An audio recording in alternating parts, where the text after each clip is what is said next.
So thank you for joining us this afternoon. You're welcome. We wanted to get a little bit of parent perspective on our referendum and what our parents were kind of looking for and hoping to see out of this process.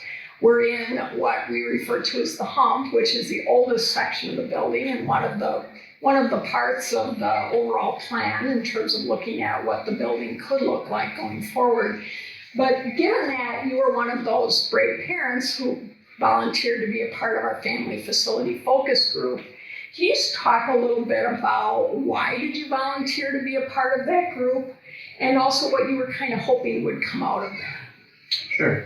So I do have kids in the district, and we moved to Salem because of the school district itself has been a great school district, has a good reputation.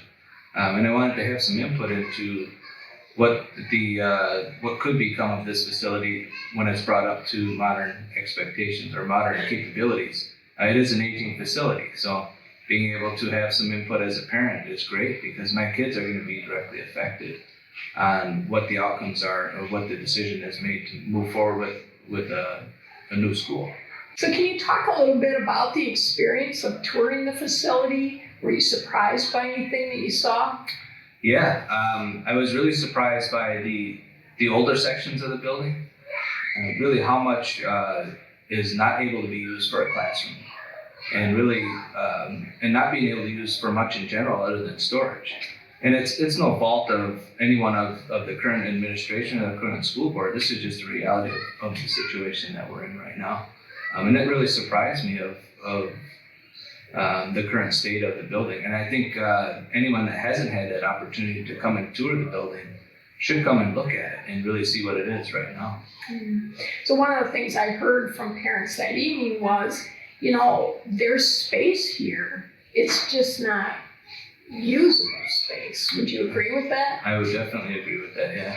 And there are, and I think there's some information on the website about it as well, as the accessibility to get to the different parts of the school building. And it's just part of the different eras, I guess we'll call it, of the construction, just to accommodate everything. So you kind of alluded to that. Would you recommend it to others prior to making a decision about how to vote and why? Yeah, those that are on the edge of voting yes for this or voting no for it, and they're very adamant about it, come look at the building. Take the opportunity to look at what it currently is. And make the decision for yourself.